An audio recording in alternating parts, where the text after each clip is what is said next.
承欢记角色七宗罪，奶奶最通透，刘婉玉最令人头疼，她最可悲。今晚央视将播出承欢记的大结局，和大家一起观看完一部剧的过程，又伴随着露珠的落下，心中充满感慨和不舍。大家为何如此热衷于追剧呢？也许是因为剧情故事以及角色所反映出的种种情感和人生经历，都或多或少的与我们每个人的生活息息相关。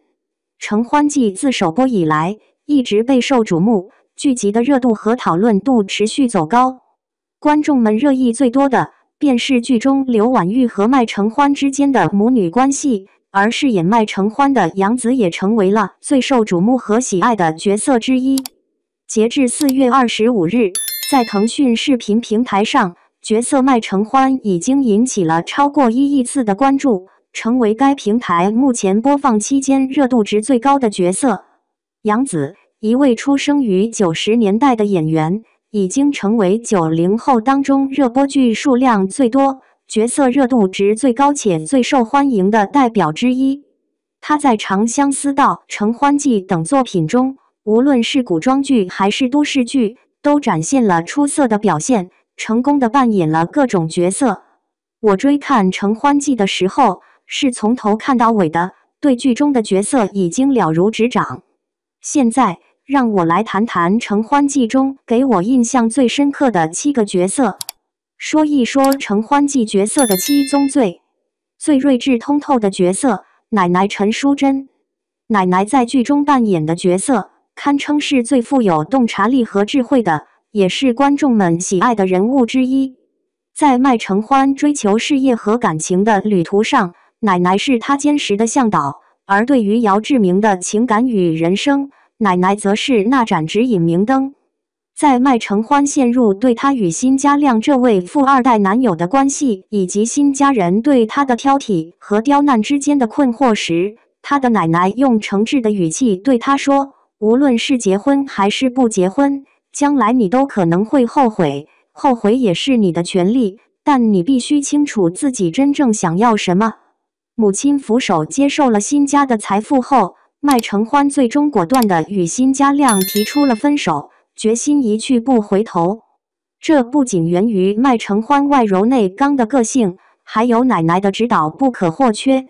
追求富二代并非可耻之事，关键在于审视内心深处，搞清楚自己真正渴望的是什么，是金钱还是自尊，是依靠自己独立奋斗的生活。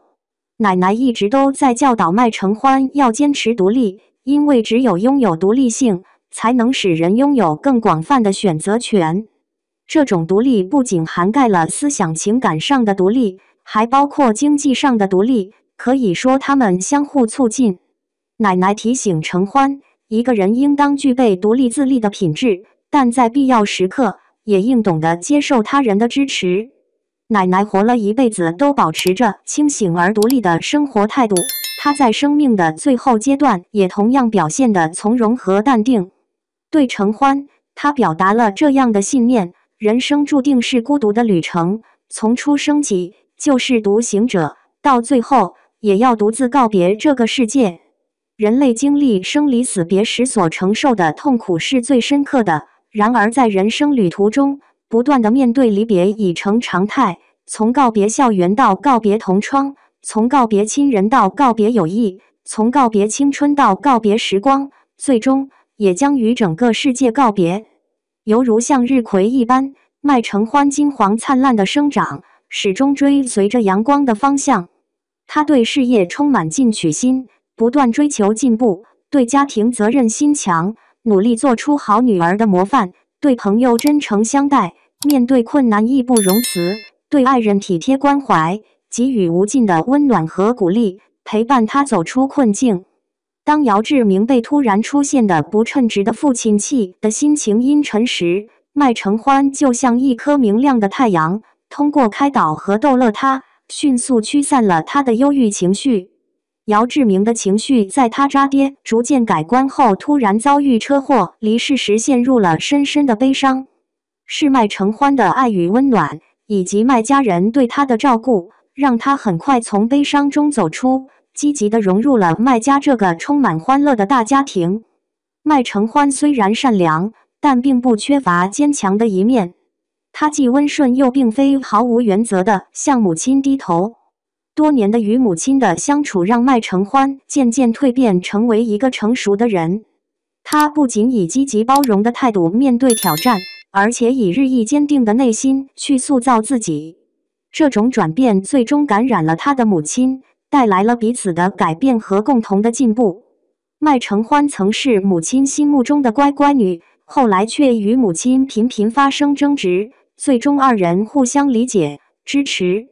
这段经历构成了麦承欢人生的螺旋式上升，使他最终停留在幸福的巅峰。最令人头疼的角色，妈妈刘婉玉。刘婉玉这个角色，麦承欢的母亲，既能让人感到愤怒和烦恼，同时也能深深打动你的心。何赛飞老师的表演真是太精彩了，他将刘婉玉这个矛盾而又复杂的角色演绎得栩栩如生。刘婉玉是一个深爱女儿却又过分控制她、不自知的母亲，她打着爱女儿的名义，却不断干涉女儿的自由和生活。这一切都被何赛飞老师生动而逼真地展现出来，让人们既感到爱又感到恨。一个来自安徽农村的独自闯荡上海的外地女性，刘婉玉成功地在这座城市安定下来。作为一个务工者，她与一个上海男子结为夫妻，然而这位丈夫却缺乏雄心壮志，技能有限，不甚出色。于是刘婉玉寄予所有期望于女儿，渴望她能够有所作为，嫁给富有人家，过上幸福美满的生活，同时也能够自食其力，自信自强。为了实现这个目标，她甘愿在新家人面前低声下气，委曲求全，只为让承欢能够成为新家这个富甲一方的门当户对。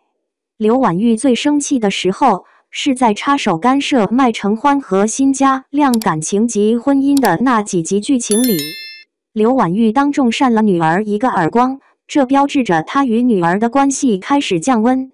从麦承欢搬出家门的那一刻起，刘婉玉开始逐渐学会了反思。在中国家庭当中，像刘婉玉这样的母亲实在是屡见不鲜。她们总是把所有的心思和幸福都放在子女身上，每天都过度关注他们，对子女的一举一动都格外关注。他们常常觉得子女还不够成熟，缺乏懂事，总是想要为他们包揽一切责任。虽然他们可能让人反感，但毫无疑问，他们对自己的孩子是真心关爱的。最令人无语的爸爸麦来天。麦来天无论是从麦承欢姐弟的视角，还是从观众的观感来看，都比刘婉玉更受欢迎，更受认可。麦来天究竟是否真的是一位好丈夫、好爸爸呢？相较于那个从未负责任地照顾过他儿子的不靠谱的姚志明，麦来天显然要好得多。我认为，作为丈夫和父亲，麦爸并不尽如人意。作为丈夫，他未能与妻子共同承担忧虑；作为父亲，他未能有效地支持孩子们。在麦承的经历中，有一个例子，他小时候被送到外婆家，带了整整5、6年。当他回到上海的家里时，却没有一个属于他自己的小角落。多年来，他只能在阳台上临时搭起一张小床来睡觉。读者可能会替麦爸辩解，指出上海的房价居高不下，土地稀缺，因此麦爸在有限的条件下也无能为力。作为父亲，难道不应该积极进取，精益求精，竭尽全力赚取更多财富，为了改善子女的生活状况而不懈努力吗？可以尽管在工作上没有晋升的机会，但至少可以在家里划出一块区域，设置一个小隔间，给儿子打造一个独立的小天地。年轻人若是缺乏自己独立的空间，实在会感到相当焦躁。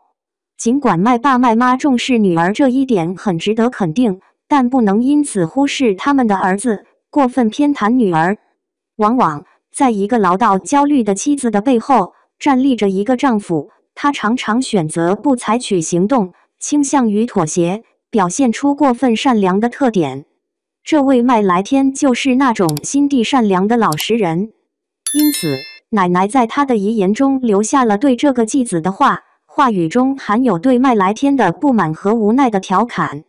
小麦啊，奶奶说你一辈子都把所有的关注都放在小刘婉玉身上了。奶奶委婉地批评麦来天对子女毫无作为。在《承欢记》一书中，辛嘉亮的角色更像是工具人，他的主要作用是为了推动和突出麦承欢。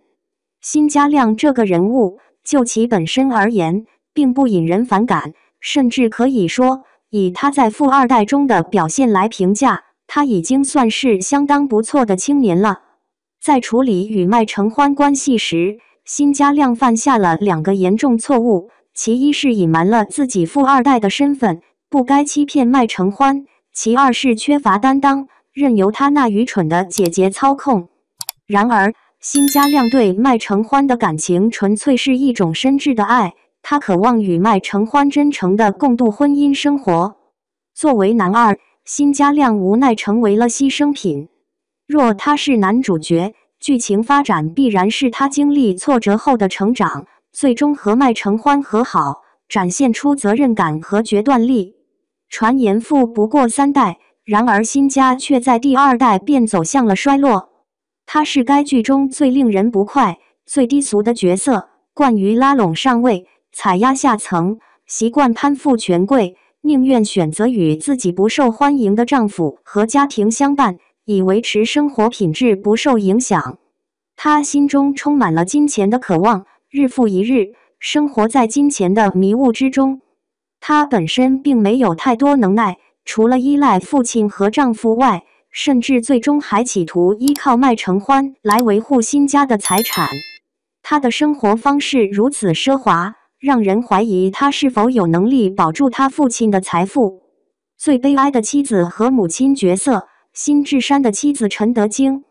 德山家居这个名字暗示了辛家的财富是陈德京和她的丈夫共同创造的，可以想象他们之间一定经历过共同奋斗、彼此相爱的时刻。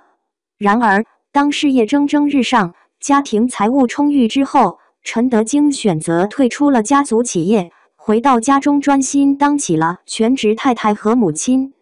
她作为全职妈妈，却未能成功地培养好她的2个子女。小气、俗气、市侩之气充盈于女儿，而儿子则只顾沉迷于游戏，缺乏担当和独立见解。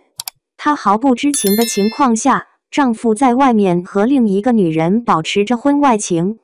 尽管她表面上生活的光彩夺目，享受着优越的待遇，但实际上她的家庭却四分五裂，每个角落都笼罩着危机，而她自己早已丧失了做出决断和勇敢面对的能力。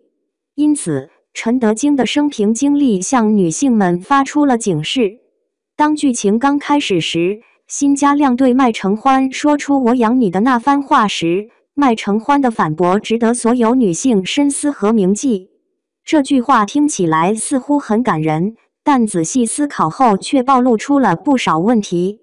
一天，当手心向上时，那种可爱、撒娇、富有情趣的感觉充满了空气。10年如一日手心向上，那样就会演变成一则惊悚故事。